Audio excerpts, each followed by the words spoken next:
So people always come to me with their problems.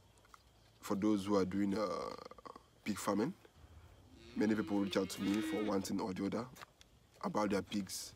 So some time ago, a guy who I'm currently helping out in his farm, I'm a consultant to him. So I've visited his farm like 3 times now. So he has constantly complained to me that his animals are always dying. That he will go to his farm today. After like 2 weeks, he will go back again and he will hear that, or he will see that like 7 animals have died. And these are like animals that have reached 30 kg, 25 kg. Like they have passed the piglet stage. They have grown to some extent. So these are animals that you can't say that could kill them, because could cause mortality for piglets or for small pigs. But these animals have passed that age where you know that cold or environmental condition could easily cause their mortality. Now, if it was one animal, I would say that anything could be the cause. If it was 2 animals or 2 animals, you'd be like, you shrug it off. But this is like 7 animals consistently. Every time he goes to his farm, his workers will tell that, oh, this one has happened, and this animal died. And now, to me, this is not how you run a business. A business is actually, in fact, this is not how you run a livestock business, because a livestock business is a game of numbers.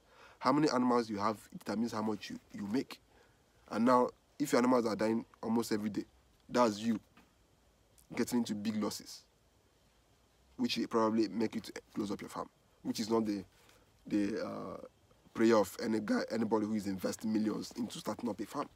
Now, the guy has constantly told me these things, so I was like, okay, I'll come to your farm. I think that was before the Christmas period. So I went to his farm, and from the questions I was asking, because for now he has only 1 worker. It's just a small sized farm. So I asked his worker if he has been giving them anything apart from the feed. So the worker now told him that he has been giving them cassava tubers. Like, he will go to those who peeled their cassava.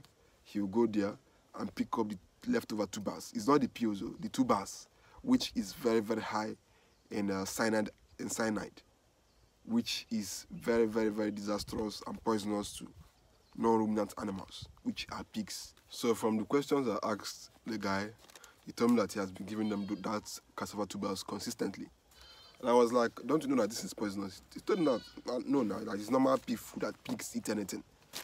That was when I knew that, this guy don't know anything.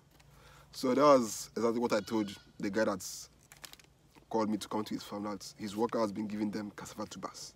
And that is exactly why these animals are dying.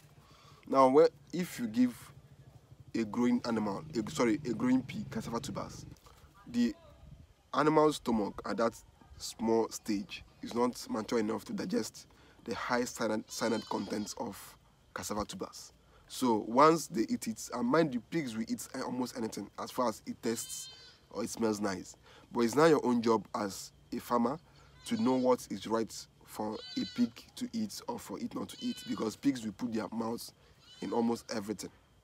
That's basically one thing about pigs.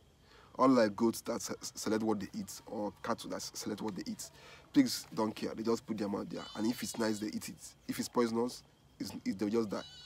So it's your own job as someone who is trying to make money out of those animals to determine what they eat and what they don't eat.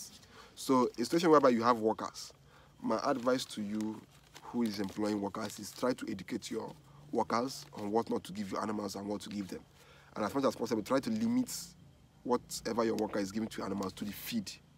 Don't tell them to go and bring in things from the bush or all these leaves or all these shrubs and give to them. This is an advice I'm giving to you all who are into pig farming, because pigs, they are monogastric animals. They don't have the capacity to digest as much feed like cattle and goats. No. Sometimes you might give them that feed and that whatever you're giving them, and they will choke on it, or it will not be able to digest, or that might just be poisonous, which their stomach cannot digest, and it will cause for them problems, which can lead to death. So as much as possible, try to educate your workers, try to enlighten them on what not to give your pigs, especially cassava tubers. You can afford to give the cassava peels to the mature pigs, not even to the growing ones, to the mature pigs alone, just to reduce cost. But you see those small ones, or in fact, you see cassava tubers. Don't give your animals cassava tubers unless it has been processed, unless it has been converted into cassava meal, which in the process will reduce the cyanide content drastically. But if you are giving whole tubers, whole cassava tubers, that you've not dried or you've not soaked in water, it's advisable that you tell your workers not to try it at all, because it can lead to mortality, consistent mortality in your farm, which at the end of the day will make you to be in much losses. So you can feed your animals, you can feed your pigs cassava, but let it be converted to cassava meal first before you feed it to them. Don't feed them whole cassava tubers that have not been dried or fermented, that are soaked in water. So as much as possible, educate your workers on what not to feed your animals and what to feed them. And as much as possible, try to limit everything that your pig eats to the feed, to the main feed you prepared, and that should be it. So that's basically it on today's video. So if you're among those who are recording consistent mortality at your farm, try to ask your workers what they have been giving to your animals to eat, and they might just tell you one thing that they are not meant to be eating, which they are giving to them. So that's basically it on today's video. Thank you for watching, and see you guys in the next video.